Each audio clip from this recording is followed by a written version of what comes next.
como esforço teórico, como trabalho com alguns autores, não há tempo de apresentar todos, mas a maioria dessa matriz de geografia econômica, eu apresento aqui os esforços apenas de uma autora brasileira, Sandra Lencioni, que trabalha com uma espécie de metrópole expandida, de uma metrópole nebulosa, de um conglomerado metropolitano que aproxima e une várias cidades dessa região Rio-São Paulo.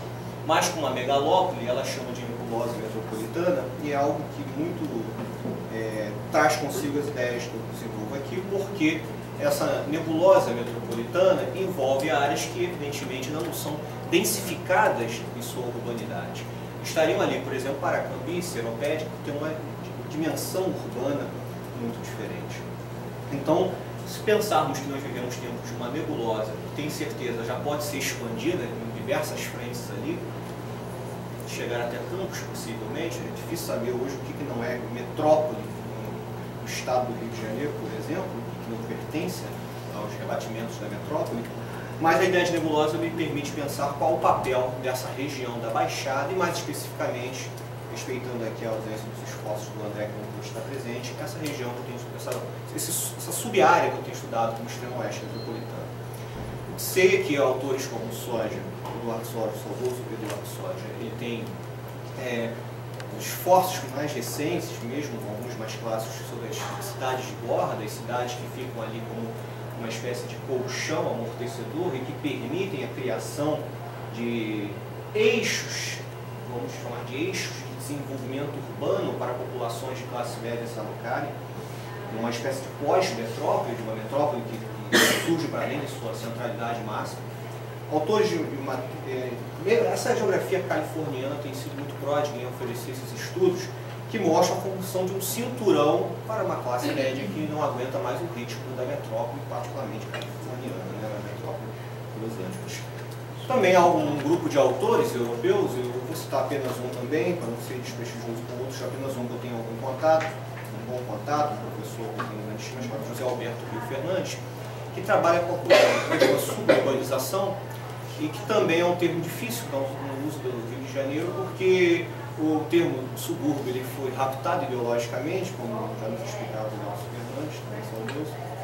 E a ideia de suburbanização, ou seja, de uma periferização, também não me parece encaixar perfeitamente ao que tem acontecido nas cidades das quais eu tenho avaliado com bastante cuidado aí, no entorno da região onde fica a Universidade onde eu leciono, a Federal Rural do Rio de Janeiro. O que tem acontecido ali, possivelmente, é uma espécie de restauração produtiva, a imersão de uma revolução industrial extemporânea. O termo ele não é coincidente, não é invenção minha, está nas páginas oficiais das prefeituras, nos carros que anunciam a chegada das fábricas, na consolidação da fábrica como um vestígio de um desenvolvimento que já não interessa mais às centralidades metropolitanas mais fortes. A fábrica permanece como vetor de desenvolvimento apenas em cidades como Seropédica, como Paracambi. Lá ela representa um elo de desenvolvimento com um passado que já sabemos marca um desenvolvimento muito diferente daquilo que pretendemos. O que o José Alberto e o Fernando nos coloca é esse tipo de suburbanização mais periférica, de expulsão, de levar para áreas que não interessam mais a metrópole algumas questões, né? Algumas questões econômicas. Bem, eu poderia dizer que apenas se trata de esconderijos espaciais. Se eu tivesse que resumir, então esconderijos, tenho certeza que... tenho certeza que poucos estiveram em frente a ThyssenKrupp, CSA, poucos passaram em frente a ela, poucos viram um lixão de perto, o tamanho do aterro sanitário de Seropédica. Também, agora Itaguaí, uma mudança na divisa da cidade. Também tenho certeza que muitos outros portos e essa monstruosidade, esses bunkers construídos em forma de indústria em Itaguaí também não é visível à maioria que vive a metrópole. Poucos conhecem, aqueles que têm uma verba da pesquisa, evidentemente foram lá, mas poucos conhecem de fato, poucos vão passar em frente a esse tipo de empreendimento. Então a borda metropolitana, nesse caso, a Baixada Fluminense Sul, segundo segmento, tem significado muito mais a formação de uma franja de esconderijos, um esconderijo no desenvolvimento civil. Essas fábricas surgem, emergem, não estou falando somente dessas, estou falando da Brasilite, estou falando da Sadia, né? Estou falando de outras inúmeras empresas que estão sendo colocadas em ruas, cujo asfaltamento não tem um ano foi realizado.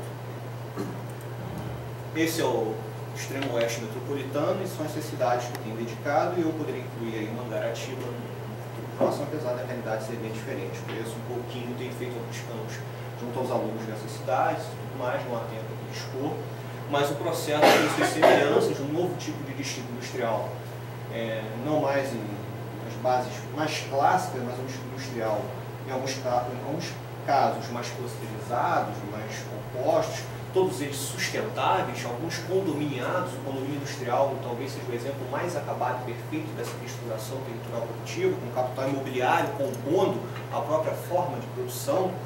Então, são inúmeros condomínios logísticos.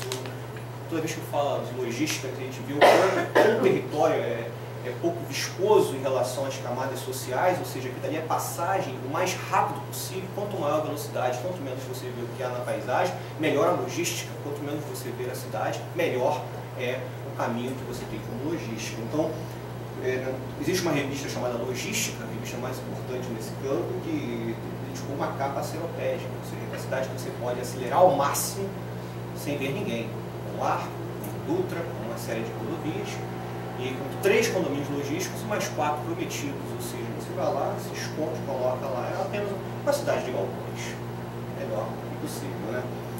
Bem, para terminar as exposições e traçar já conclusões, eu fiz um mapa. Esse mapa está em fase de consolidação, aproveitando o esforço analítico da Sandra Missione, que fala de nebulosa econômica. Imagino que nós podemos falar também de convecções econômicas, ou seja, essa região tem feito diversas formas de contato econômico com a sua vizinhança.